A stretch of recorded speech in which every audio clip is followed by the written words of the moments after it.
Welcome everyone. Last ক্লাসে আমরা দেখেছিলাম থার্মোডাইনামিক চ্যাপ্টারের জাস্ট কনসেপ্ট পার্টটুকু। আজকে আমরা দেখব হলো জাস্ট এর পরবর্তীতে one shot MCQ. That means আমি বোঝাতে চাচ্ছি হলো আজকে আমরা অ্যারাউন্ড 50 থেকে 60টার মতন এমসিকিউ সলভ করব গত প্রিভিয়াসের কনসেপ্টটা ইউজ করে। ওকে, তো চলো আমরা জাস্ট এখন সরাসরি ডিরেক্টলি পিডিএফ ফাইলে যাই। আমরা লাস্ট ক্লাসে জাস্ট 3টে এমসিকিউ সলভ করেছিলাম, আজকে আমরা 4 থেকে শুরু করব। ওকে, আচ্ছা, এই 4 নম্বর এমসিকিউ শুরু করার আগে আমরা তোমাদের একটা রিলেশন আমি আগে পড়িয়ে আসবো। দেখো, আমরা লাস্ট ক্লাসে শিখেছিলাম হলো অ্যাডায়াবেটিক প্রসেসের যে পি ভার্সাস ভি এর যেই কার্ভ থাকে তার কোনো একটা পয়েন্টে স্লপের ভ্যালু হয় এম অফ অ্যাডায়াবেটিক প্রসেসের স্লপ ইজ ইকুয়ালস টু হয় minus gamma into P divide by V. আর আইসোথার্মাল প্রসেসের যেই পি ভার্সাস ভি এর যেই কার্ভ হয় তার কোনো একটা পয়েন্টে যেই স্লপ হয় সেটার ভ্যালু হয় M of I is equals to minus P divide by V. এখন এম অফ এ আর এম অফ আই এই দুজনের ভিতরে রিলেশন যদি বিল্ড আপ করতে চাই, দেখো তাহলে আমাদের কি আসে, M of A is equals to, আমরা এটাকে লিখতে পারি, দেখো, gamma into minus P divide by V. আমি এম অফ এটাকে রিপ্রেজেন্ট করলাম এভাবে যে gamma into minus P divide by V. দেখো, gamma into minus P divide by V এটাকে আমরা লিখতে পারি M of I, that means isothermal প্রসেসের স্লপ। তাহলে আমরা এটাকে বিল্ড আপ করতে পারি gamma into M of I.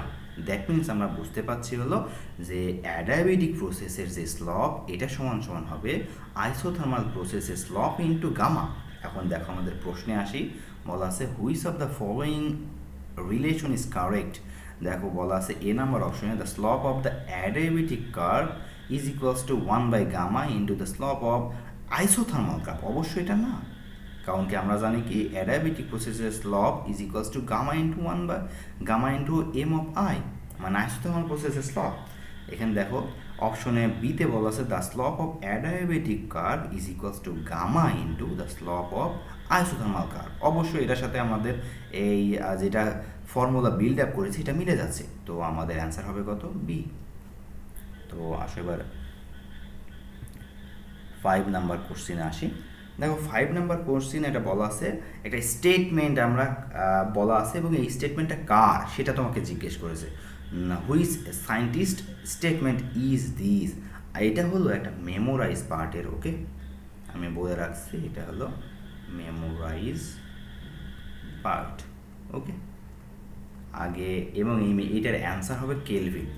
একটু বলে রাখি এই অপশনটা আমি তোমার কোশ্চেনটা একটু পড়াই। It is not possible to obtain a constant supply of energy by cooling an object beyond the coldest part of its surrounding. এটা কে বলেছিল, which scientist statement is this, এটা বলেছিল কেলভিন। ওকে, এই 5 নাম্বার কোশ্চেনটা হলো একটা মেমোরাইজ পার্টের, তো এটা অবশ্যই তোমরা দেখে নিবে একটু। আচ্ছা, এবার দেখো বলা আছে একটা গ্রাফ দেওয়া আছে এবং বলা আছে the P versus V graph of a Carnot engine has shown in the stem here 1 mole helium gas has been used, এবং এর টি2 টেম্পারেচার দেওয়া আছে 300 কেলভিন অ্যান্ড গ্যাস কনস্ট্যান্টের ভ্যালু দেওয়া আছে 8.314। ওকে, বলা আছে কি 6 নাম্বার কোশ্চেনে the constant value in BC part of the stem is. BC পার্টে কোন জিনিসটা কনস্ট্যান্ট থাকে। দেখো এই বিসি পার্টটা হলো, প্রথম কথা হলো অ্যাডায়াবেটিক প্রসেস। ওকে, আচ্ছা, অ্যাডায়াবেটিক প্রসেসে কী কী কনস্ট্যান্ট থাকে আমি বলে রাখি। অ্যাডায়াবেটিক প্রসেসে হিট থাকে কনস্ট্যান্ট, হিট এটা থাকে কনস্ট্যান্ট। ওকে, হিট কনস্ট্যান্ট থাকে এবং হিট কনস্ট্যান্ট থাকার কারণে এই অ্যাডায়াবেটিক প্রসেসে এন্ট্রপিও থাকে কনস্ট্যান্ট। ওকে, এন্ট্রপি এটাও থাকে কি কনস্ট্যান্ট। ওকে, এন্ট্রপিও থাকে কনস্ট্যান্ট এবং হিটও থাকে কনস্ট্যান্ট। তো অ্যাডায়াবেটিক যেহেতু বিসি পার্ট হলো একটা কার্নোট হিট ইঞ্জিনের অ্যাডায়াবেটিক এক্সপানশন প্রসেস এবং এই প্রসেসে এন্ট্রপি কনস্ট্যান্ট থাকবে, হিট কনস্ট্যান্ট থাকবে। দেখি আমাদের এই দুটোর সাথে কোনটা মিলে যায়। বলা আছে প্রেশার কি কনস্ট্যান্ট থাকবে? অবশ্যই না।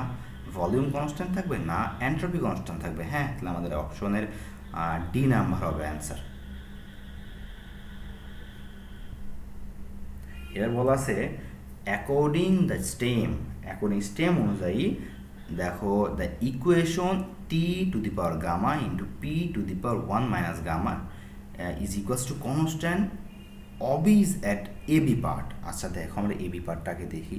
দেখো এবি পার্ট হলো একটা আইসোথার্মাল এক্সপানশন প্রসেস। ফার্স্ট কথা কি বললাম? আইসোথার্মাল ওকে।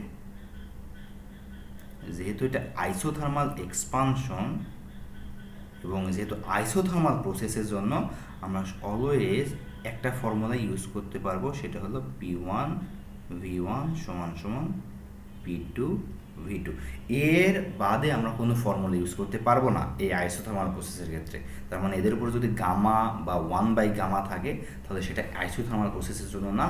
যেহেতু এবি প্রসেস আইসোথার্মাল প্রসেস, তো আমাদের কি এই T to the power gamma P to the power 1 minus gamma এটা মানবে? অবশ্যই মানবে না। তাহলে আমাদের এই ফার্স্ট নাম্বার অপশনটা আমাদের অ্যাপ্লিকেবল হবে না। তার মানে বাদ বাকি দুইটা অপশন অ্যাপ্লিকেবল হতে বাধ্য। তার মানে আমাদের দুইটা না পড়লেও চলবে। তাহলে অ্যান্সার হতে বাধ্য কোনটা? সি 2, 3। ওকে। এবার 8 নাম্বার বলা হচ্ছে which is the mathematical form of the second law of thermodynamics. এখন সেকেন্ড ল অফ থার্মোডাইনামিকটা বা ফর্মুলা কোনটা? সেটা হলো dq is equals to T into DS. এটা হলো থার্মোডাইনামিকের সেকেন্ড ল এর ম্যাথমেটিক্যাল ফর্ম। এটাকে যদি তুমি আরেকটু সুন্দরভাবে বলতে চাও সেটা হলো entropy change is equals to unit টেম্পারেচারে কি পরিমাণ হিট অ্যাবজর্ব হবে বা অথবা হিট রিলিজ হবে, ওকে, পার ইউনিট টেম্পারেচারে। ওকে, তাহলে এটাকেও বলতে পারো অথবা এটাও বলতে পারো। এটাই হলো সেকেন্ড ল এর ম্যাথমেটিক্যাল ফর্ম। দেখো কোনটা আমাদের সাথে মিলতেছে। dq is equals to T into DS. তার মানে অপশন বি হতে বাধ্য। ওকে, আর বাদে বাকি অপশন না পড়লে হবে আমাদের। দেখো তার মানে এই যে এন্ট্রপির যেই কাহিনী এটাই কিন্তু আমরা পাই হলো সেকেন্ড ল থেকে। ওকে, এন্ট্রপি। ওকে, এবার 9 নাম্বার এমসিকিউতে বলা আছে the term which is constant in adiabatic process. এখন দেখো অ্যাডায়াবেটিক প্রসেসে কিছুক্ষণ আগেই বলে আসলাম যে এন্ট্রপি কনস্ট্যান্ট থাকে, হিট কনস্ট্যান্ট থাকে, প্রেশার কনস্ট্যান্ট থাকে না। আমাদের অ্যান্সার এ হতে বাধ্য। এখন বলা আছে কি দেখো 10 নাম্বার এমসিকিউতে which graph is correct according to Boyle's law. দেখো বয়েলস ল এর জন্য পি ভার্সেস ভি এর যে কার্ভটা আমরা পাই সেটা হলো হাইপারবোলিক কার্ভ। একটা কি পাই? Hyperbolic curve.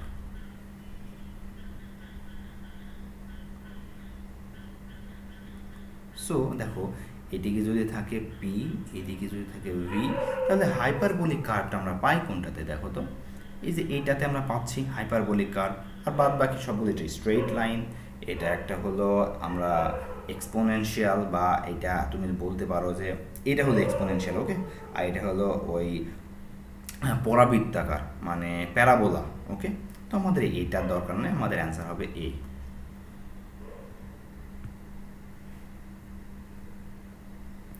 দেখো 11 নম্বরে বলা হচ্ছে কি what is the value of gamma for diatomic. আচ্ছা আসো তোমাদের এটার একটু কনসেপ্ট আমি বিল্ড আপ করে নিই। মনো অ্যাটমিকের জন্য গামার ভ্যালু মনো। ওকে, মনো অ্যাটমিকের জন্য গামার ভ্যালু 1.67 হবে। আর যদি ডাই অ্যাটমিক হয়, ডাই অ্যাটমিকের জন্য গামার ভ্যালু হবে 1.40।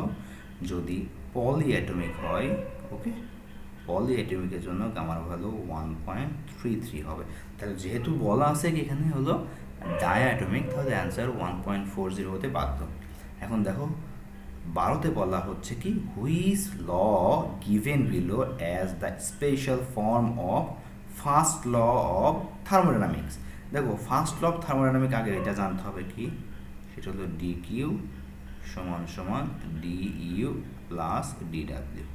এটা বোঝায় হলো হিটটা যদি আমি কোনো ইঞ্জিনে দিই বা কোনো সিলিন্ডারে দিই, সেটা দুই কাজে ব্যয় হয়। একটা হলো ইন্টারনাল এনার্জি চেঞ্জ করতে ব্যয় হয়, আর একটা হলো ওয়ার্ক ডান করতে ব্যয় হয়। তার মানে হিট দিলে হিট দুইটা কাজে ব্যয় হবে, তার মানে হিট কোনো নষ্ট হওয়া বা ওয়েস্ট হওয়ার কোনো ব্যাপার স্যাপার নাই। তার মানে হিটটা কনজার্ভ থাকবে, মানে কনজারভেশন অফ ল বা কনজারভেশন অফ হিট ল এই ক্ষেত্রে ইউজ হচ্ছে। তার মানে এই ক্ষেত্রে দেখো কনজারভেশনের একটা ব্যাপার স্যাপার আছে। তো দেখো এখানে অপশনে বলা আছে এখানে কনজারভেশনের বিষয়টা, Boyle's law, Charles law, Wien's law, the law of conservation. হ্যাঁ, কনজারভেশনের একটা কথা বলা আছে, of energy, conservation of energy, এটা মানে তার মানে ফার্স্ট ল, তার মানে অপশনে এটা হতে বাধ্য। আচ্ছা দেখো 13 নম্বর বলা আছে, which is applicable for entropy of the system at third step of Carnot cycle. আচ্ছা, কার্নোট সাইকেলটা কেমন? পি ভার্সেস ভি এর গ্রাফটা, পি ভার্সেস ভি, দেখো এর 4টা স্টেপ থাকে। ওকে, এটা হলো 1 নাম্বার স্টেপ, এটা 2 নাম্বার স্টেপ, এটা 3 নাম্বার স্টেপ, এটা 4 নাম্বার স্টেপ। ওকে, 4 নাম্বার স্টেপে ফার্স্টে ঘটে হলো আইসোথার্মাল এক্সপানশন। ওকে, সেকেন্ডে ঘটে হলো অ্যাডায়াবেটিক এক্সপানশন। ওকে, আচ্ছা থার্ডে ঘটে হলো আইসোথার্মাল কন্ট্রাকশন বা কন্ট্রাকশন। ওকে, কন্ট্রাক্ট। আর 4-এ ঘটে হলো অ্যাডায়াবেটিক কন্ট্রাকশন। ওকে, কন্ট্রাকশন। তো দেখো এর ভেতরে আমাকে প্রশ্ন করা হচ্ছে থার্ড প্রসেসে কি ঘটে। থার্ড প্রসেস মানে এই যে এই প্রসেসটা, মানে এটা হলো আইসোথার্মাল কন্ট্রাকশন। আচ্ছা, আইসোথার্মাল কন্ট্রাকশনে যেহেতু টেম্পারেচার, যেহেতু আইসোথার্মালের একটা ব্যাপার স্যাপার, আইসোথার্মাল থার্ড স্টেপ, তাহলে আইসোথার্মাল মানে টেম্পারেচার কি থাকে? কনস্ট্যান্ট। টেম্পারেচার কনস্ট্যান্ট থাকলে ইন্টারনাল এনার্জির পরিবর্তন জিরো বা ইন্টারনাল এনার্জি চেঞ্জের ভ্যালু জিরো। তার মানে এই ক্ষেত্রে কি ঘটে, যদি যেহেতু বলা আছে এন্ট্রপির কি ঘটনা ঘটে, যেহেতু এই প্রসেসে টেম্পারেচার কনস্ট্যান্ট থাকলেও হিট সেটা হলো রিলিজ হয়। হিট রিলিজ হওয়ার কারণে এখানে এন্ট্রপির যে চেঞ্জটা সেটা হলো নেগেটিভ হয়। এন্ট্রপির চেঞ্জটা কি হয়? এই 3 নাম্বার প্রসেসে এন্ট্রপি, দ্যাট মিন্স ডিএস হয় কি নেগেটিভ, এবং এন্ট্রপি নেগেটিভ শব্দের অর্থ হলো এন্ট্রপি ডিক্রিজ হচ্ছে। তো অ্যান্সার হবে কোনটা? সি।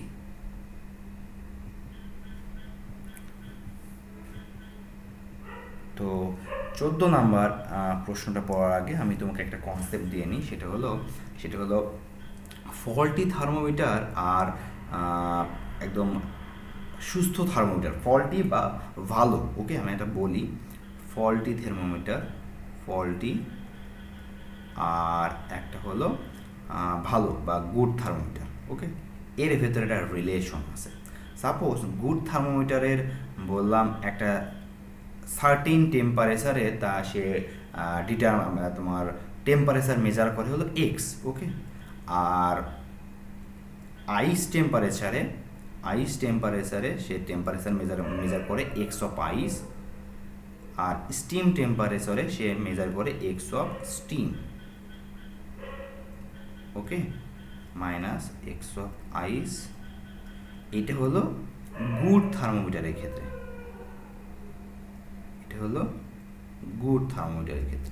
এটার সাথে যদি একটা ফল্টি থার্মোমিটারের টেম্পারেচারের রিলেশন বলি, সেটা হবে থিটা মাইনাস থিটা আইস, থিটা স্টিম মাইনাস থিটা আইস।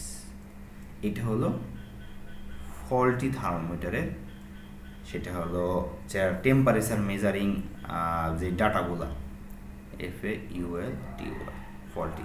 এখন দেখো প্রশ্নে কি বলা আছে, দ্য লোয়ার ফিক্সড পয়েন্ট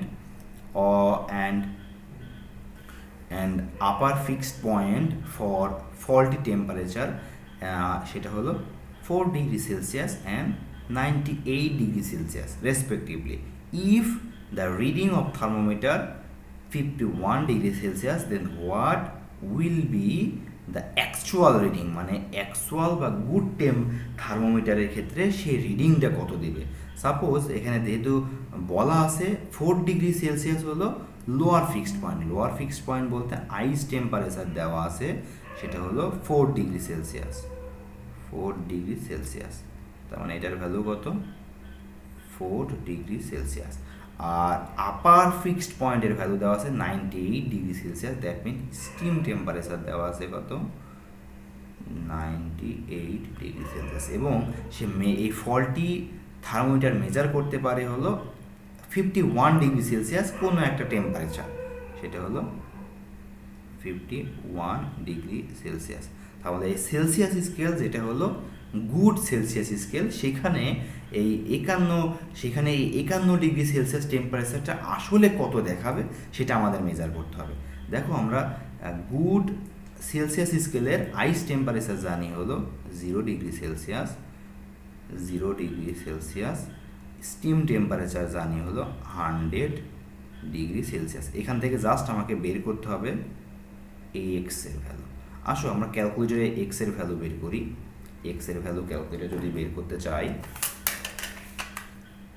তাহলে আমাদের আসবে হলো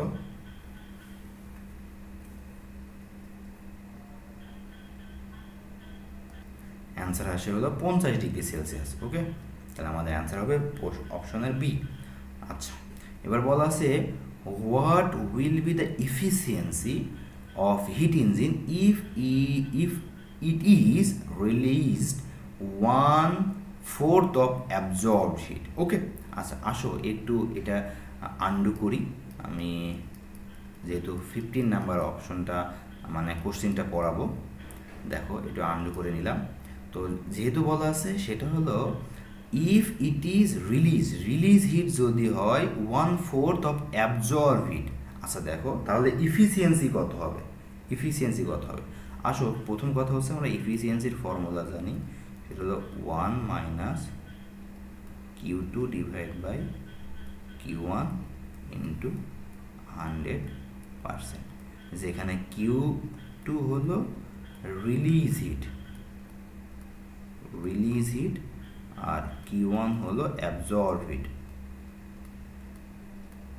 ওকে, যেহেতু দেওয়া আছে কি বা অ্যাবজর্ব হিটের 1/4 হলো রিলিজ হিট, তো আমরা কি বলতে পারি Q2 সমান 1/4 ইন্টু Q1, তার মানে আমি Q2 ডিভাইড বাই Q1 এর রেশিও বলতে পারি কত 1/4।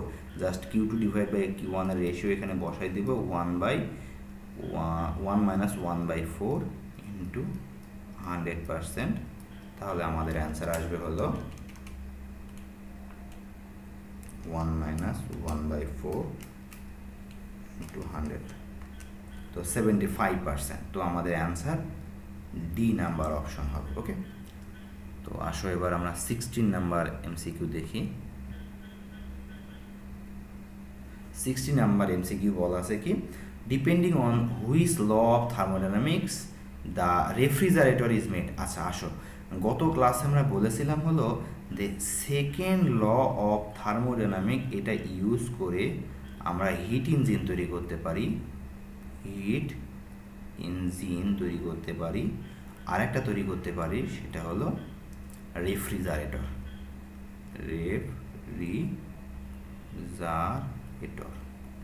যেহেতু এখানে বলা আছে রেফ্রিজারেটর তৈরি করতে হলে কোন লটা আমাদের লাগবে, তাহলে সেকেন্ড ল।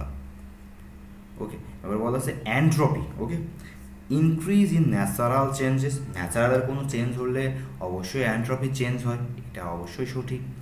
বলছে in an adiabatic process remain constant, অবশ্যই অ্যাডায়াবেটিক প্রসেসে এন্ট্রপি অবশ্যই কনস্ট্যান্ট থাকে। ইন এ রিভার্সিবল প্রসেসে রিমেইন কনস্ট্যান্ট, অবশ্যই রিভার্সিবল প্রসেসে এন্ট্রপি অবশ্যই কনস্ট্যান্ট থাকে, তাহলে আমাদের অ্যান্সার ডি হতে বাধ্য। এবার বলা আছে what is the absolute zero temperature on the Fahrenheit scale. এবার প্রথম কথা হচ্ছে আমাদের অ্যাবসলিউট জিরো টেম্পারেচার আমাদের বিষয়টা বুঝতে হবে। অ্যাবসলিউট জিরো টেম্পারেচার বলতে আমাদের বোঝা হলো -273 ডিগ্রি সেলসিয়াস বোঝায়। এখন যেহেতু এই সবগুলো আমাকে ফারেনহাইট স্কেলে ভ্যালু বের করতে হবে, তো আসো আমরা একটা ফারেনহাইট স্কেল আর সেলসিয়াস স্কেলের ভিতরে একটা রিলেশন আগে আগে জানিয়ে আসি। সেটা হলো F minus 32/9 is equals to C by 5। এইটা হলো আমাদের রিলেশন অফ ফারেনহাইট স্কেল এবং সেলসিয়াস স্কেল। যেহেতু সেলসিয়াস স্কেলের ভ্যালু হলো সি এর ভ্যালু হলো -273, আর বাকি আমাকে বের করা লাগবে এফ এর ভ্যালু। সব কিছু আমাদের দেওয়া আছে, জাস্ট এফ এর ভ্যালু বের করতে যাবা। দেখো এফ এর ভ্যালু বের করলে আমাদের আসে সেটা হলো -459.4 ডিগ্রি ফারেনহাইট, তার মানে অপশন ডি হতে বাধ্য। ওকে, তো এবার 19 নাম্বার প্রশ্ন আমরা করি। দেখো বলা হচ্ছে কি যে which property of a system remains constant in adiabatic process. অবশ্যই অ্যাডাবেটিক প্রসেসে এন্ট্রপি কনস্ট্যান্ট থাকে। বলা আছে 20 নাম্বার প্রশ্নে what is the lower fixed point temperature in Fahrenheit scale. আচ্ছা বলি ফারেনহাইট স্কেলের বিষয়টা একটু বলি দাঁড়াও। ফারেনহাইট স্কেলের দুইটা বিষয় মনে রাখবা। সেটা হলো লোয়ার ফিক্সড পয়েন্ট হলো 32 ডিগ্রি ফারেনহাইট আর আপার ফিক্সড পয়েন্ট হলো 212 ডিগ্রি ফারেনহাইট। যেহেতু আমাদের বের করতে বলছে হলো লোয়ার ফিক্সড পয়েন্ট, তার মানে অবশ্যই 32 অ্যান্সার হবে। ওকে, আচ্ছা এবার ইন অ্যাডায়াবেটিক এক্সপানশন। আচ্ছা অ্যাডায়াবেটিক এক্সপানশনে কী ঘটে? প্রথম কথা হচ্ছে অ্যাডায়াবেটিক প্রসেসটা আমি সম্পর্কে জানি। অ্যাডায়াবেটিক প্রসেসটা কি? অ্যাডায়াবেটিক এমন একটা প্রসেস যে প্রসেসে হিট আমাদের দিও না নিও না, তার মানে নো চেঞ্জ। হিট যদি কোনো চেঞ্জ না হয়, তার মানে যদি ওয়ার্ক ডান করতে হয় গ্যাসের মলিকিউলগুলোকে, তাহলে গ্যাসের মলিকিউলগুলো ওয়ার্ক ডান করতে হলে সে নিজের ইন্টারনাল এনার্জি খোয়াই সে ওয়ার্ক ডান করবে। তার মানে ইন্টারনাল এনার্জি, এই ক্ষেত্রে ইন্টারনাল এনার্জি সেটা করবে ডিক্রিজ। ইন্টারনাল এনার্জি ডিক্রিজ করার শব্দের অর্থ হলো টেম্পারেচারটা কী করবে? ডিক্রিজ করবে। তার মানে টেম্পারেচার ডিক্রিজ করার শব্দের অর্থ হলো সেটা হলো ইঞ্জিনটা বা গ্যাসের সিলিন্ডারটা সেটা হবে কি ঠান্ডা হতে থাকবে। দ্যাট মিনস কোল্ডের দিকে অগ্রসর হতে শুরু করবে।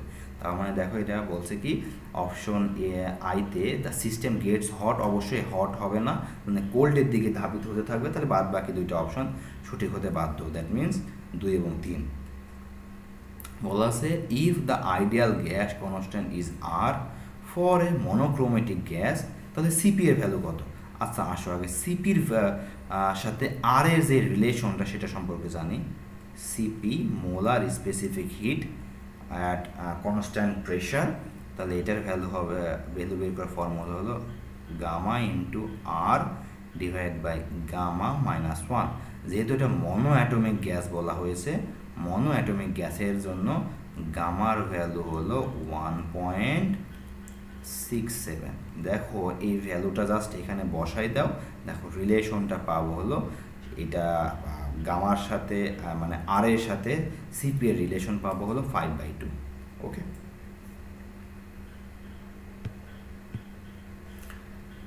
তো এইবার দেখো ইন অ্যাডায়াবেটিক এক্সপানশন আবার এই অ্যাডায়াবেটিক এক্সপানশন কী হয়?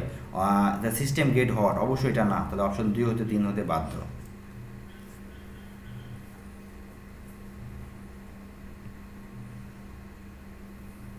আচ্ছা বলা আছে 24 নম্বরে, তো 24 নম্বরে বলা আছে দ্য কোফিশিয়েন্ট অফ পারফরমেন্স মানে COP, coefficient of performance COP কে সমান দেওয়া আছে 2.5। এটা একটা রেফ্রিজারেটরের কাহিনী।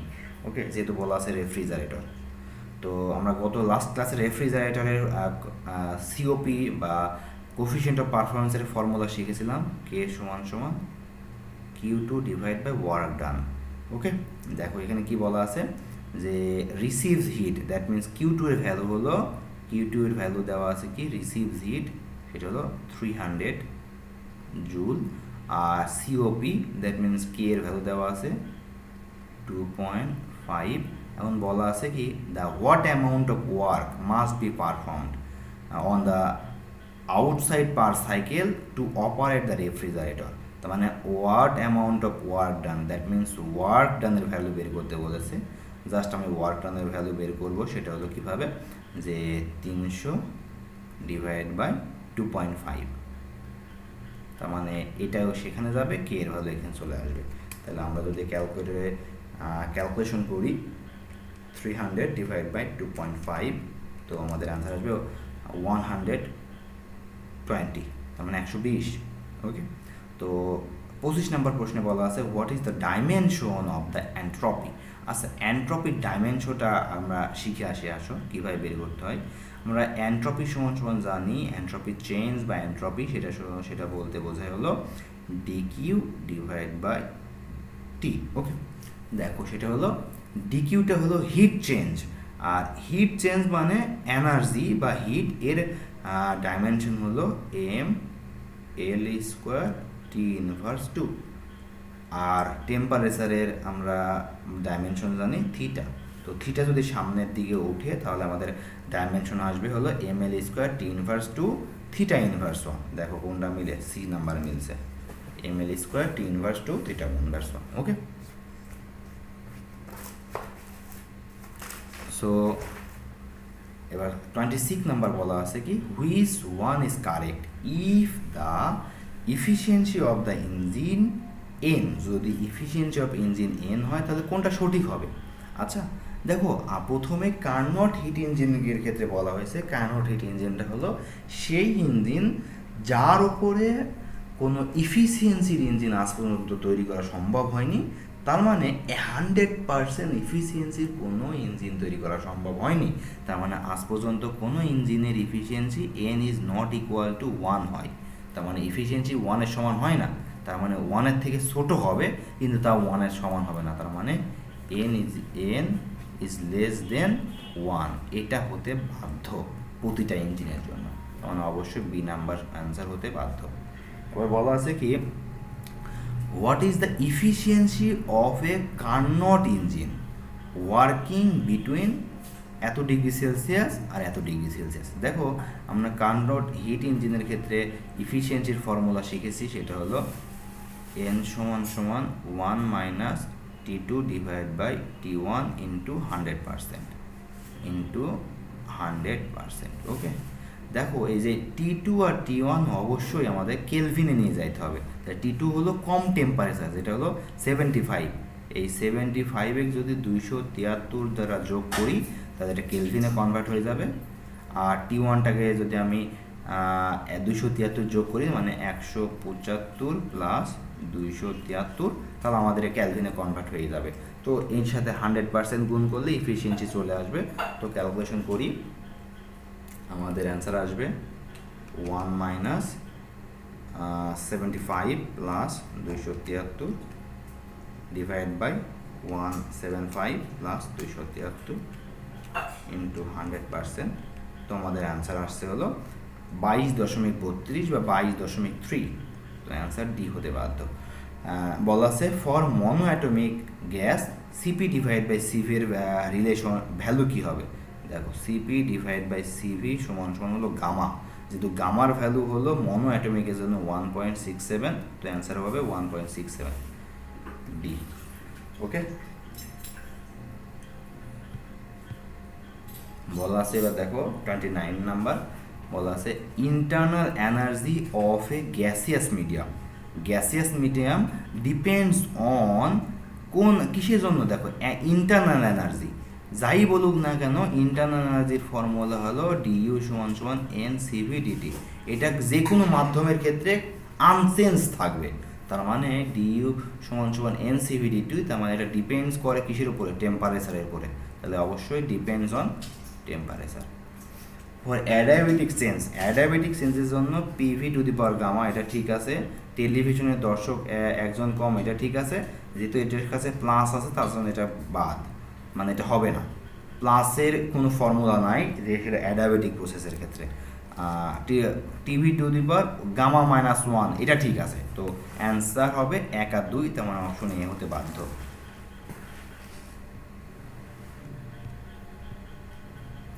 আচ্ছা, এবার দেখো বলা আছে কি 31 নাম্বার, ইফ কলিউশন, যদি কলিউশন ঘটে। আচ্ছা, কলিউশন বিষয় ঘটনাটা হলো, এটা হলো ইরিভার্সিবল প্রসেস, মানে কলিউশনে যদি কোনো হিটটা চেঞ্জ হয়ে যায় সেই হিটটাকে ফিরে আনা সম্ভব হয় না। ওকে, তার মানে এটা হলো ইরিভার্সিবল প্রসেস, এটা রিভার্সিবল প্রসেস না। যেমন যদি আমি বরফটাকে পানিতে রূপান্তরিত করি, সেটা আবার ফ্রিজের ভেতরে রাখলে সেটা আবার বরফে রূপান্তর করা সম্ভব হয়। ওকে, তার মানে এটা একটা রিভার্সিবল প্রসেস, মানে বরফ থেকে পানি, পানি থেকে বরফ। বাট কলিউশনে হিটটা চেঞ্জ হয়, যে হিটটা আবার সেই আগের অবস্থায় ফেরানো সম্ভব হয় না, এই জন্য এটা হলো ইরিভার্সিবল প্রসেস। ওকে, এবার দেখো 32 নাম্বার প্রশ্নে কি বলা আছে, mass of 0.05 kg water is heated from temperature 0 degree Celsius to 20 degree Celsius. What is the change of entropy? আমি গত ক্লাসে বলেছিলাম যে টেম্পারেচারে চেঞ্জ হলে এন্ট্রপি চেঞ্জের ভ্যালু হবে ms ln T2 divide by T1। এই T1 অবশ্যই কেলভিন টেম্পারেচার, T2টা হলো কম টেম্পারেচার, কম বা লো, আর T1টা হলো বেশি বা হাই। ওকে, দেখো যেহেতু এই কম টেম্পারেচার কত 0 ডিগ্রি সেলসিয়াস, অবশ্যই এটাকে কেলভিনে কনভার্ট করা লাগবে 273 দ্বারা যোগ করে, তার মানে এটা হবে 0 প্লাস 273, এটা হবে 20 প্লাস 273। আর যেহেতু এটা ওয়াটারের কথা বলেছে, ওয়াটারের স্পেসিফিক হিট হলো 4200, এম এর ভ্যালু তো দেওয়াই আছে, সেটা হলো 0.05, জাস্ট সবগুলো আমরা বসাই দিব। 0.05 into 4200 into loan T2 value কত 273 ডিভাইড বাই 20 প্লাস 273। তো আমাদের অ্যান্সার আসবে হলো 14.84। ওকে, 14.84। আচ্ছা, বিষয়টা হচ্ছে অ্যান্সার 14.85 অ্যান্সার আসবে, কিন্তু এখানে একটু বলতে একটু স্লিপ করেছি। সেটা হলো এটা হবে T1টা হবে লো টেম্পারেচার। ওকে, T1টাই হবে লো টেম্পারেচার, এই T1টা এটাই হবে লো টেম্পারেচার, আর এটাই হবে হাই টেম্পারেচার। লো বলতে কত, যে 0 প্লাস 273, আর এটাই হবে হাই টেম্পারেচার বলতে 20 প্লাস 273। এবার ঠিক আছে। ওকে, আর বাদ বাকি সব কিছুই আমাদের সেম থাকবে। এটা হলো 4200, আর এটা থাকবে হলো 0.05। ওকে, এত কেজি। তো ঠিক আছে, তো আমি একটু স্লিপ করেছিলাম, তার মানে T2 হবে হলো হাই টেম্পারেচার, আর T1টা হবে লো টেম্পারেচার। এটা হলো লো, আর এটা হবে কি হাই। ওকে, ক্লিয়ার? আসলে এবার 33 নাম্বার এমসিকিউ দেখি। আচ্ছা, এবার 33 নাম্বার এমসিকিউতে at second step of Carnot cycle in the system. আচ্ছা, কার্নোট সাইকেলের সেকেন্ড স্টেপটা হলো আইসোথার্মাল এক্সপানশন। ওকে, আইসোথার্মাল এক্সপানশন। যেহেতু আইসোথার্মাল এক্সপানশন প্রসেস, মানে এই প্রসেসের আইসোথার্মাল প্রসেসের কারণে এটা টেম্পারেচার থাকে কি কনস্ট্যান্ট। ওকে, টেম্পারেচার থাকে কনস্ট্যান্ট, তার মানে ইন্টারনাল এনার্জি এটাও থাকে কি কনস্ট্যান্ট। ওকে, আসলে এখানে কি বলা আছে দেখো, হিট ইনক্রিজেস, ভলিউম ইনক্রিজেস এবং টেম্পারেচার ডিক্রিজেস। আচ্ছা, ভলিউম ইনক্রিজেস, যেহেতু আমরা বলেছিলাম কি, যেহেতু আইসোথার্মাল এক্সপানশন প্রসেসে টেম্পারেচার কনস্ট্যান্ট, তার মানে টেম্পারেচার বাড়া বা কমার কোনো ব্যাপার তো ঘটারই কথা না আইসোথার্মাল প্রসেসে, তার মানে টেম্পারেচার ডিক্রিজ এটা তো হবারই কথা না, মানে 1 আর 2 হতে বাধ্য। Okay, in which of the following processes does entropy remain constant? অবশ্যই অ্যাডিয়াবেটিক প্রসেসে এন্ট্রপি কনস্ট্যান্ট থাকে, বলছে in which stage of the Carnot engine is the work done positive. আচ্ছা, ইন হুইচ স্টেজ, দেখো কোন স্টেজে ওয়ার্ক ডান পজিটিভ আসে আমি বলে রাখি, সেটা হলো ফার্স্ট আর সেকেন্ড স্টেজে ওয়ার্ক ডান পজিটিভ আসে, আর থার্ড আর ফোর্থে ওয়ার্ক ডান আসে নেগেটিভ। ওকে, দেখো ফার্স্টের কথা বলা আছে না, সেকেন্ড বলা আছে আর ফার্স্টও বলা আছে, বাট আগে কোনটা আছে? সেকেন্ড। তাহলে আমাদের অপশন অবশ্যই ডি থেকে সিটা বেশি কাউন্ট করব। ওকে, এবার বলা আছে 36, বলছে in which process does the temperature of a system suddenly increase? Adiabatic process. Adiabatic প্রসেসটা এমন একটা প্রসেস যখনই সাডেনলি কোনো কথা বলবে, ওকে, সাডেনলি কোনো কথা বলবে, অবশ্যই চোখ কান বন্ধ করে আমরা অ্যাডাবেটিক প্রসেস অপশন দাগায় আসবো। আর যদি বলে স্লো প্রসেস, তাহলে একদম চোখ কান বন্ধ করে আমরা আইসোথার্মাল প্রসেস দাগায় আসবো। ওকে, এবার বলা হচ্ছে 37 নাম্বার কি? আর রেফ্রিজারেটর অ্যাবজর্ব, এটা রেফ্রিজারেটরের প্রশ্ন। অ্যাবজর্ব বলা আছে 450 joule from heat from the cold reservoir and rejects 600 joule of heat energy to the hot reservoir. What is the coefficient of performance of the refrigerator? মানে সিওপি বা কে এর value বের করতে বলছে। দেখো সিওপির ভ্যালু বের করার ফর্মুলা হলো Q2 divide by Q1 minus Q2। মনে রাখবা যে Q2 হলো লো হিট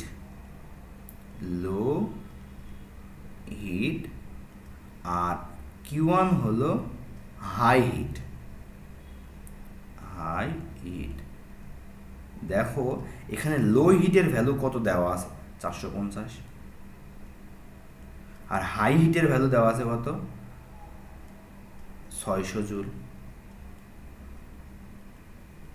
সো আমরা যদি এখানে ভ্যালুগুলো পুট করি তাহলে আমাদের অ্যান্সার কি আসে দেখি। সেটা হলো 450 ডিভাইড বাই 600 মাইনাস 450, তো আমাদের অ্যান্সার আসে 3, তো 3 হবে অ্যান্সার। তাহলে 38 নম্বর এবার অপশন প্রশ্ন দেখি। In case of adiabatic adiabatic চেঞ্জে কী ঘটনা ঘটে? P1 V1 to the power gamma, P2 V2 to the power gamma, এটা অপশন ঠিক আছে। আচ্ছা, এবার দেখো যে T to the power gamma V to the power 1 minus gamma, অবশ্যই এই অপশনটা ঠিক না, কারণ কি আমরা জানি টিভির দর্শক একজন কম সমান সমান টিভির দর্শক একজন কম, মানে T1 V1 সমান সমান T2 V2। তাহলে এটার সাথে এটা মিলতেছে না, তাহলে অবশ্যই 1 আর 2 হতে বাধ্য, মানে অপশন বি।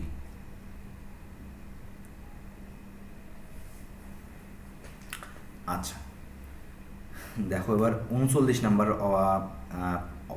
প্রশ্নে বলা আছে which of the following thermodynamic equation is considered as thermal inertia হিসেবে কনসিডার করা হয় কোনটাকে? সেটা হলো এন্ট্রপিকে। ওকে, এবার 40 নম্বর প্রশ্নে বলা আছে কি এটা হলো মেমোরাইজ পার্ট। ওকে, মেমোরাইজ, ওকে, মানে মুখস্থ বিদ্যার পার্ট। আচ্ছা, এটা রাজশাহী বোর্ড 2024 আসছিল। What is the value of gamma in case of argon gas? দেখো আর্গন গ্যাস এটা হলো মনো অ্যাটমিক গ্যাস, এজন্য গামার ভ্যালু 1.67 মুখস্থ মান, তার মানে অপশন সি হতে বাধ্য।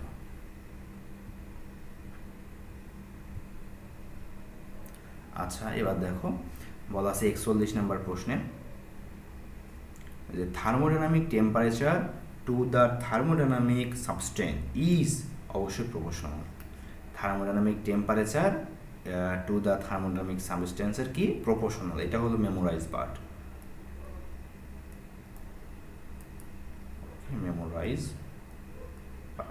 ওকে, দেখো বলা আছে কি 42 number if some enclosed gas is compressed in isothermal compression in a conducting cylinder in the gas, তার মানে আইসোথার্মাল প্রসেসে কি ঘটনা ঘটে দেখো, সেটা হলো ইন্টারনাল এনার্জি ইনক্রিজেস। আচ্ছা, আইসোথার্মাল প্রসেসে ইন্টারনাল এনার্জি কোনোই চেঞ্জ হয় না, তার ইনক্রিজ কীভাবে হবে? তার মানে টেম্পারেচার ডিক্রিজ। এটা আইসোথার্মাল টেম্পারেচারের কোনো কাহিনী নাই, কনস্ট্যান্ট থাকে temperature. The system works by itself, অবশ্যই না, অবশ্যই না। Heat energy is constant. আচ্ছা, হিট এনার্জি ইজ কনস্ট্যান্ট, অবশ্যই না। তার মানে এই 42 নম্বর প্রশ্ন এমন একটা প্রশ্ন যে প্রশ্নে কোনো অ্যান্সার নাই। তার মানে এটা হলো রাজশাহী বোর্ড 2024 সালে যে প্রশ্নটা আসছিল, এই প্রশ্নে কোনো অ্যান্সার নাই, মানে এটা হলো নো অ্যান্সার একটা কোশ্চেন। ওকে, নো অ্যান্সার, মানে এটা যেহেতু একটাও সঠিক হচ্ছে না। তো এবার 43 নম্বর প্রশ্নে আসো। আচ্ছা, heat in fourth stage of Carnot engine. আচ্ছা, ফোর্থ স্টেজটা কি? সেটা হলো ফোর্থ স্টেজ, এটা হলো অ্যাডায়াবেটিক কন্ট্রাকশন, অ্যাডায়াবেটিক কন্ট্রাকশন। আচ্ছা, যেহেতু অ্যাডায়াবেটিক প্রসেস, আচ্ছা অ্যাডায়াবেটিক প্রসেসে কি ঘটে বলো? হিট চেঞ্জ হয় কি? হিট দেও না, নেও না। তাই যেহেতু বলছে heat in fourth stage of Carnot engine receive, অবশ্যই না। রিলিজ না, can receive and release both, একসাথে না। নেইদার রিসিভ নর রিলিজ, এটা হতে বাধ্য। তার মানে অ্যান্সার হবে কত? ডি। আবার আচ্ছা বলা আছে কি 44, theoretically at what heat sink temperature would heat engine have 100% efficiency? দেখো 100% এফিসিয়েন্সি হতে হলে 1 মাইনাস T2/T1 ইন্টু 100%। এটা হলো T2টা হলো সিঙ্ক টেম্পারেচার, ওকে, এটা মনে রাখবা। এটা হলো সিঙ্ক টেম্পারেচার, আর T1 হলো সোর্স টেম্পারেচার। যদি T2 যদি 0 বানাই দিই, তাহলে হোল টার্মটা 0 হয়ে যায়। তাহলে 1 ইন্টু 100% মানে ইফিসিয়েন্সি হয়ে যায় কত? 100%। দ্যাট মিনস সিঙ্ক টেম্পারেচার মানে T2 যদি আমি 0 করে দিই, তাহলে আমাদের ইফিসিয়েন্সি কত হবে? আমাদের 100%। তার মানে এ নাম্বারের অপশন হতে বাধ্য। দেখো 45 নাম্বার এমসিকিউতে কি বলা আছে? What is the efficiency of Carnot engine operating between 120 degree Celsius এবং 30 ডিগ্রি সেলসিয়াস? দেখো ইফিসিয়েন্সির ফর্মুলা জানি কি 1 minus T2 divide by T1 into 100%। এই T2-র ভ্যালু হলো কম টেম্পারেচার, আর T1-এর ভ্যালু হলো বেশি টেম্পারেচার, মানে 120 ডিগ্রি। অবশ্যই এগুলোকে কেলভিনে কনভার্ট করবা। তো কেলভিনে কনভার্ট করলে আমাদের আসে 30 প্লাস 273 120 প্লাস 273 ইন্টু 100। তো আমাদের অ্যান্সার আসে হলো 22.90। তো অ্যান্সার এ হতে বাধ্য। ওকে, তো 46 নাম্বার দেখো বলা আছে in which process the work done by a system is equal to the heat energy supply to the system. আচ্ছা দেখো যে কোন প্রসেসে আমাদের ওয়ার্ক ডান আর হিট এনার্জি সাপ্লাইটা ইকুয়াল হবে। তাহলে আসো বিষয়টা একটু বলি। দেখো আমরা জানি যে এটা হলো থার্মোডাইনামিকের ফার্স্ট ল থেকে, এটা হলো DQ সমান DU প্লাস DW। যদি ইন্টারনাল এনার্জির ভ্যালু আমি কোনোভাবে 0 বানাই দিতে পারি, তার মানে DQ সমান তখন কি হয়ে যাবে? DQ সমান DW হয়ে যাবে। তার মানে ইন্টারনাল এনার্জি DEU সমান NCV DTর ভ্যালু আমাকে কি করতে হবে? 0। আর NCV DTর ভ্যালু 0 করা শব্দের হতো DT এর ভ্যালু কখন যদি 0 হয়, তাহলে আমরা ইন্টারনাল এনার্জির ভ্যালু 0 বলতে পারবো। ইন্টারনাল এনার্জি 0 হলে DQ সমান DW হবে। দেখো ইন্টারনাল এনার্জি চেঞ্জ বলতে বোঝাই হলো টেম্পারেচারের কোনো চেঞ্জ না হওয়া। টেম্পারেচার চেঞ্জ না হয় কোথায়? আইসোথার্মাল প্রসেসে। ওকে, তো সি হতে বাধ্য। 47 নম্বর প্রশ্নে কি বলা আছে? What happens in the fourth stage of the Carnot cycle? Carnot সাইকেলের ফোর্থ স্টেজ মানে অ্যাডায়াবেটিক কন্ট্রাকশন প্রসেস। দেখো ডি হতে বাধ্য।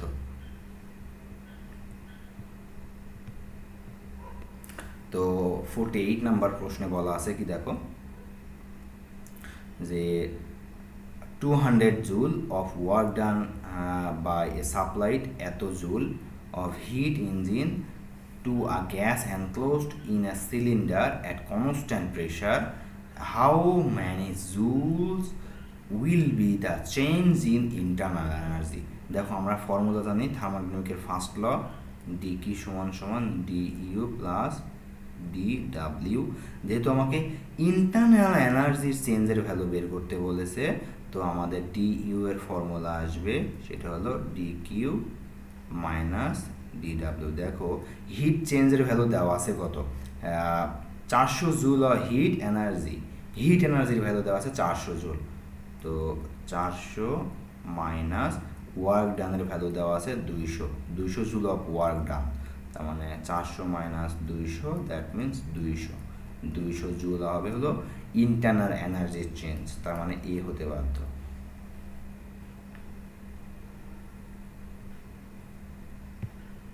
আচ্ছা দেখো বলা আছে 49-এ, in thermodynamics heat absorbed or released is zero. কোন হিট অ্যাবজর্ব এবং রিলিজের ভ্যালু জিরো ঘটবে কোন ঘটনাতে, যখন অ্যাডায়াবেটিক প্রসেস ঘটবে। তার মানে অ্যাডায়াবেটিক প্রসেসে হিট নেও না দেয় না। হোয়াট ইজ দ্য 50 নম্বরে বলা আছে, what is the maximum joule of work possible by heat of 5 calorie. আচ্ছা 1 ক্যালোরি সমান সমান জানি 4.2 জুল, অর্থাৎ 5 ক্যালোরি সমান সমান আসবে 4.2 into 5 joule, that means 21 joule. Okay, দেখো ক্যালকুলেটারে চাপো, দেখবা 21 জুলে আসবে। What is the value of gamma of neon gas? Neon gas মানে মনো অ্যাটমিক গ্যাস, গামার ভ্যালু কত 1.67, দ্যাট মিনস ডি হতে বাধ্য। আচ্ছা তো এবার 52 নম্বর অপশনে আসি, মানে কোশ্চেনে আসি। দেখো 52 নম্বরে বলা আছে কি, entropy in thermodynamics is equal to the ratio of heat and absolute temperature. তার মানে এটাই বলা আছে কি, যে এন্ট্রপি ডিএস এটার পরিমাণ, এটা সমান সমান হবে কি dq ডিভাইড বাই টি।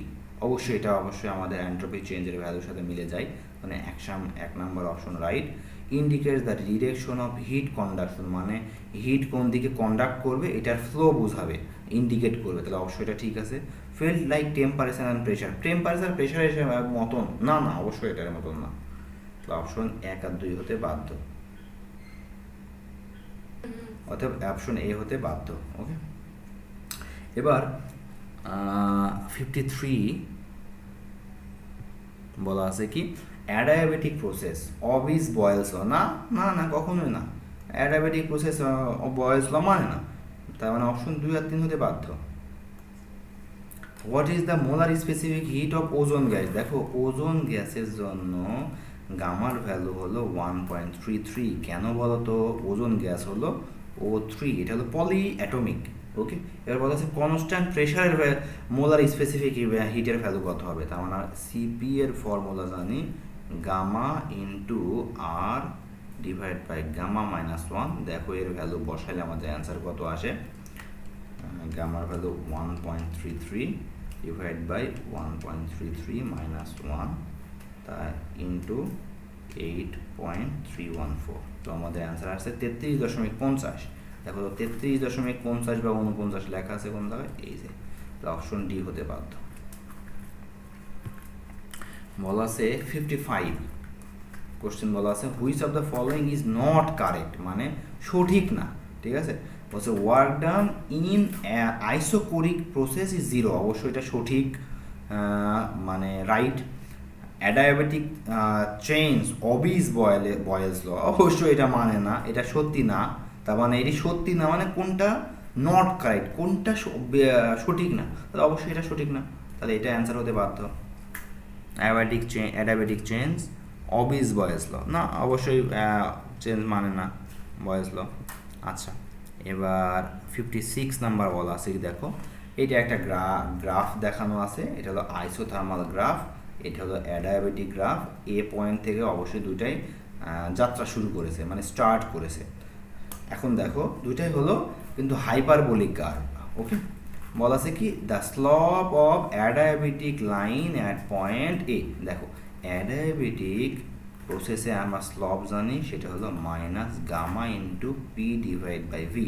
তাহলে অ্যাট পয়েন্ট যেহেতু আমাকে বলেছে হলো এ পয়েন্টে যেহেতু এটার গামার ভ্যালু 1.4 দেওয়া আছে, তো আমাদের গামার ভ্যালু কত মাইনাস 1.4 ইন্টু পি এর ভ্যালু দেখো এ পয়েন্টে পি এর ভ্যালু কত 7, পি এর ভ্যালু হলো 7 ডিভাইড বাই ভি এর ভ্যালু দেখো এই পয়েন্টে ভি এর ভ্যালু হলো 2।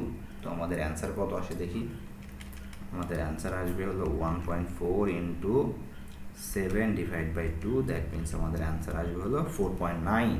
তাহলে মাইনাস 4.9, তো আমাদের ডি হতে বাধ্য। এবার বলা আছে কি দেখো 57 number question, 57 number V2 at point C on the line AC।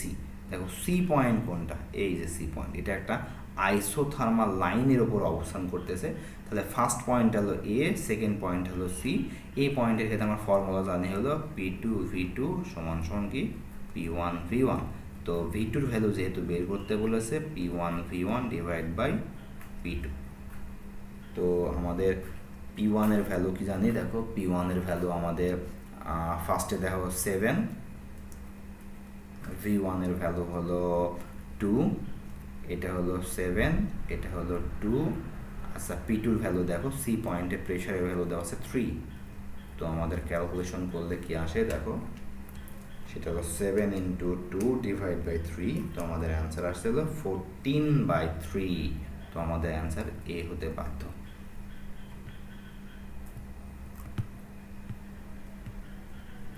আচ্ছা এবার দেখো 58 নাম্বার কোশ্চেনে বলা আছে made based on the zeroth law. আমি ফার্স্ট লেকচারে বলেছিলাম যে জিরোথ ল ইউজ করে থার্মোমিটার তৈরি করা হয়। তো অ্যান্সার সি হবে। বলা আছে which of the following applies to isochoric process. দেখো আইসোকোরিক প্রসেসে যেহেতু ডাব্লুর ভ্যালু হলো P into del V, isochoric প্রসেসে ভলিউমের কোনো চেঞ্জ হয় না, তার মানে ডিভি এর ভ্যালু হবে 0, তার মানে ওয়ার্ক ডানের ভ্যালু হবে কত 0। দ্যাট মিনস আমাদের সি হতে বাধ্য। এবার বলা আছে কি দেখো রিভার্সিবল প্রসেস এ কী ঘটে। রিভার্সিবল প্রসেস অবশ্যই এটা একটা স্লো প্রসেস এবং এটা স্পন্টেনিয়াস প্রসেস না, এবং থার্মোডাইনামিক ইকুইলিব্রিয়াম ইজ মেইনটেইন, অবশ্যই এটা সঠিক। তার মানে এটাও এটার মেমোরাইজ পার্ট। ওকে মেমোরাইজ পার্ট। তো আমাদের অ্যান্সার এটার হবে কত 1-3 কোনটায় লেখা আছে সি। আচ্ছা এবার বলা আছে কি 61 which of the following is dimension of entropy. দেখো কিছুক্ষণ আগে এন্ট্রপির ডাইমেনশন আমি শিখে আসলাম, সেটা হলো থিটা ইনভার্স 1 অথবা কে ইনভার্স 1। এখানে কে দিয়ে ডিনোট করেছে, দ্যাট মিনস আমাদের সি হতে বাধ্য। গত একটা অপশনে দেখছিলাম যে এটা হলো M L square T inverse 2 theta inverse 1। এই থিটাকে এখানে ডিনোট করা আছে কে হিসেবে। ওকে, তো অপশন সি হতে বাধ্য। এবার বলা আছে কি when 62-তে when 1 mole of carbon dioxide gas is slowly expanded to double or in volume at 40 degree Celsius বের করতে বলেছে কি ওয়ার্ক ডান। ওকে দেখো আমরা যেহেতু এটা স্লোলি প্রসেস বলা আছে, তার মানে এটা অবশ্যই আইসোথার্মাল প্রসেসে ওয়ার্ক ডান ভ্যালু বের করার ফর্মুলা হলো NRT ln V2 divide by V1। দেখো V2 হবে ডাবল, মানে তার ইটস ইনিশিয়াল ভলিউমের, তার মানে V2 হলো 2V, V1 হলো শুধু V। তো আমাদের টি এর ভ্যালু যদি আমরা কেলভিনে কনভার্ট করি 400 প্লাস 273, তাহলে আমাদের অ্যান্সার যেটা আসে 1 মোল বলা আছে 1 ইন্টু আর এর ভ্যালু 8.314 ইন্টু টি এর ভ্যালু হলো 440 প্লাস 273 ইন্টু লন 2। যেহেতু সবগুলোর ভ্যালু বসাইলে V2 বাই V1 এর ভ্যালু আসবে 2। তো অ্যান্সার আসবে যে 1803.76, প্রায় কাছাকাছি কত 1802, এটা অ্যান্সার হবে। তো আজকে 62 পর্যন্তই আমাদের এমসিকিউ সলভ ক্লাস থাকবে। আপাতত প্রতিটা চ্যাপ্টারেই আমি চেষ্টা করব 70 থেকে 60টার মতন এমসিকিউ এর সলভ দেখানোর, এবং এর পাশাপাশি সিকিউর সলভও দেখাবো। তো সবগুলো ওয়ান শটে এমন এমসিকিউ এবং সিকিউর ক্লাসগুলো করার জন্য আমার সাথে সবাই অবশ্যই যুক্ত থাকবেন বা যুক্ত থাকবে। আজকের ক্লাস এই পর্যন্তই থাকবে, এবং আরও নতুন নতুন আপডেট পাওয়ার জন্য অবশ্যই আমার ফেসবুক পেজ এবং ইউটিউব চ্যানেলে অবশ্যই সাবস্ক্রাইব এবং লাইক দিতে ভুলবেন না। আজকে এই পর্যন্তই থাকবে। সবাইকে ধন্যবাদ। আসসালামু আলাইকুম।